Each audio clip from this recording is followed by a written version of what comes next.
شکریہ سب کی خدمت میں آداب عرض ہے۔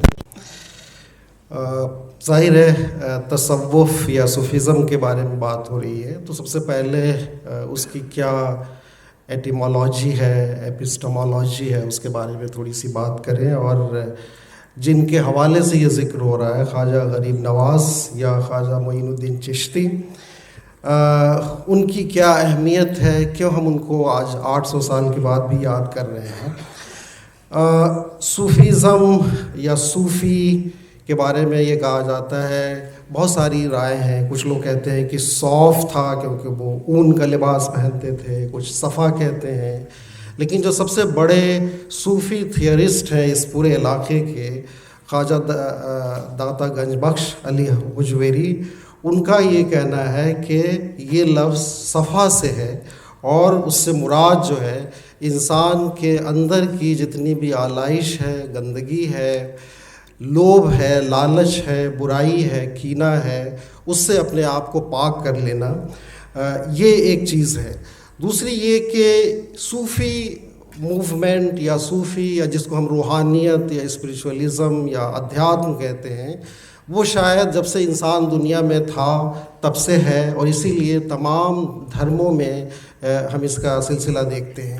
لیکن میڈیول پیریڈ میں جو پورے ایک موومنٹ کی شکل میں جو آیا ہے، اس کی ایک وجہ چنگیز خان کا حملہ تھا، جس نے پورے اس ایشیا کے علاقے کو تباہ و برباد کر دیا۔ اور ہم ہسٹری سے واقف ہیں کہ جو منگولوں کا حملہ تھا اس نے کتنی تباہیاں مچائی تھی۔ وہ صرف اپنے دشمن کو شکست نہیں دیتے تھے، بلکہ شہر کے شہر برباد کرتے تھے، یہاں تک کہ جانوروں اور کھیتوں کو بھی جلا دیتے تھے۔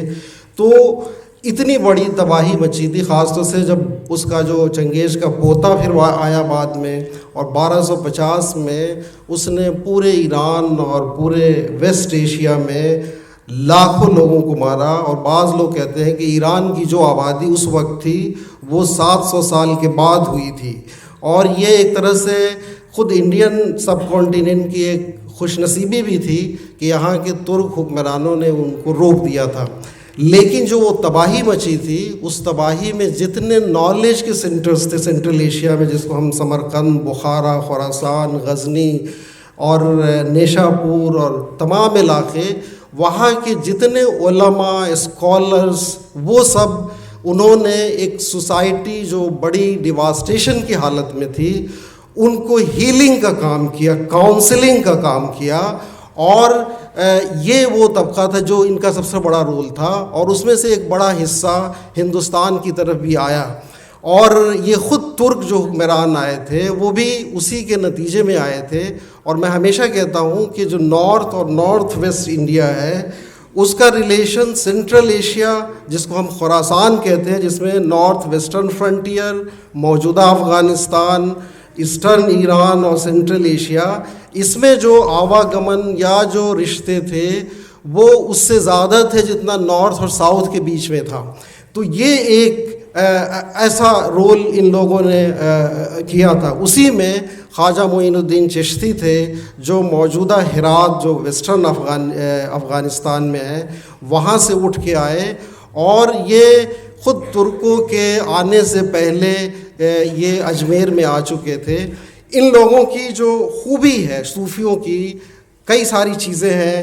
ایک تو یہ کہ جو اسٹیٹ اسپانسرڈ جو ریلیجن ہوتا ہے، اس کا جو ایتھیکل نارمز ہے اس کو یہ توڑتے تھے، اور کس کے لیے؟ تاکہ جو انسانوں کے بیچ میں جو رشتہ ہے اس کو برقرار کیا جائے۔ اسی طرح سے جو پرسنل پراپرٹی اون کرنے کا، یا جو میٹیریلزم ہے، یا جو بھوتک جو زندگی ہے اس میں جو انڈلجنس ہے، اس کے یہ خلاف تھے۔ سمپلسٹی کی خود یہ زندگی گزارتے تھے، اور لوگوں کو بھی اس کی طرف بلا رہے ہوتے تھے۔ اسی لیے ہم ان کی خود جو پرسنل لائف دیکھتے ہیں، اس میں بہت ہی منیملسٹ ان کا تھا، ایک جا نماز ہوتی تھی یا بیٹھنے کی جگہ ہوتی تھی، بہت ہی ایک دو کپڑے ہوتے تھے، تسبیح ہوتی تھی، اور کوئی بھی چیز اپنے پاس نہیں رکھتے تھے. شام کے وقت کھانے پینے یا کوئی بھی چیز ہوتی تھی وہ عوام میں، غریبوں میں، جو ضرورت مند تھے اس میں بانٹ دیتے تھے.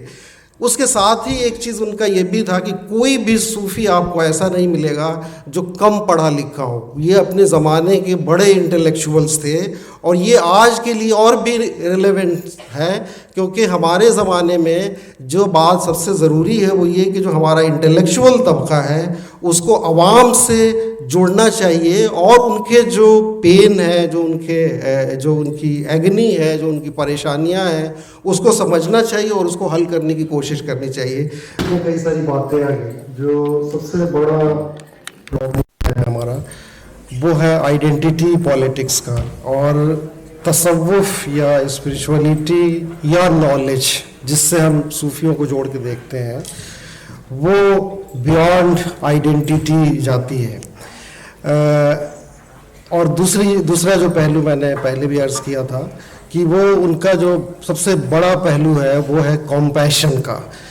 تو مثال کے طور پہ خود خواجہ غریب نواز کے شاگردوں میں سے ایک جو دلی میں ہے حضرت نظام الدین اولیاء، ان کا بڑا مشہور واقعہ ہے کہ اسی جمنا کے کنارے ٹہلتے ہوئے انہوں نے دیکھا کہ کوئی عبادت کر رہا ہے، کوئی پوجا کر رہا ہے.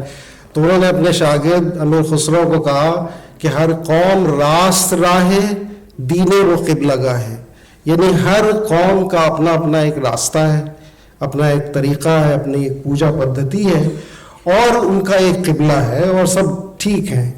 تو امیر خسرو نے اس کے جواب میں کہا کہ من قبل راس کردم برطرف کچ گلا ہے.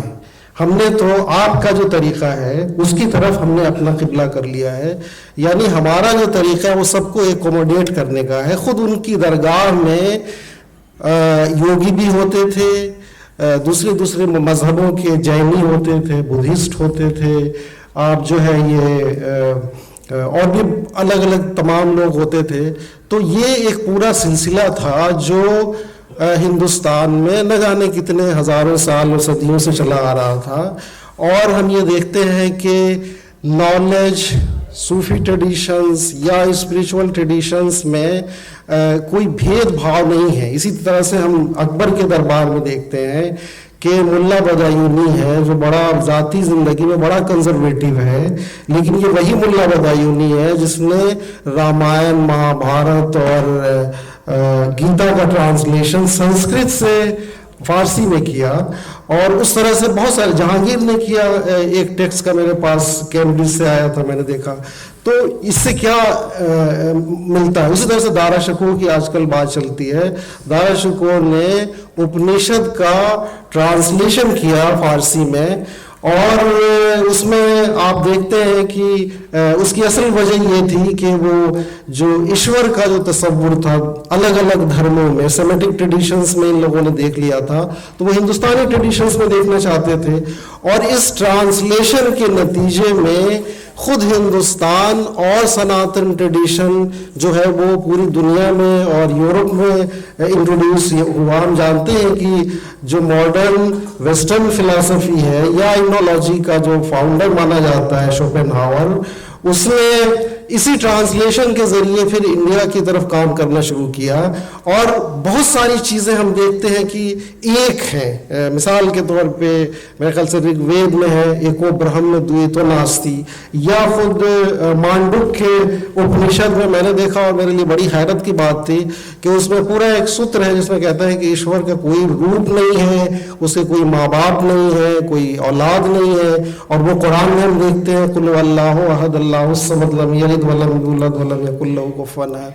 تو اس پوری ہندوستانی بلکہ ایشین ٹریڈیشن کو، جس میں نالج، صوفی پرمپرا یا انسانوں کے ساتھ یا تمام جیووں کے ساتھ جو ہمدردی کا جو سلسلہ ہے، جس کو ایک شاعر نے کہا ہے کہ درد دل کے واسطے پیدا کیا ہے انسان کو، ورنہ طاعت کے لیے کچھ کم نہ تھے کرو بیاں. انسانوں کو تو صرف اس لیے پیدا کیا تھا کہ وہ ایک دوسرے کا درد بانٹے، ورنہ عبادت کے لیے تو اس کے پاس بہت سارے فرشتے تھے. تو یہ جو جو آئیڈینٹی پالیٹکس جس کو میں نے شروع میں کہا، وہ اس سلسلے کو جو ہمارا ایک سنکریٹک ٹریڈیشن رہا ہے، جو سائنٹیفک ٹریڈیشن رہا ہے، اس میں کولونیل جو روایت ہے آئیڈینٹی کی، اس سے یہ چیز سیکھ لی ہے جو ہمارے پوری تہذیب کے لیے نقصان دہ ہے اور وہ اس کو تباہ کرنے والی ہے. شکریہ.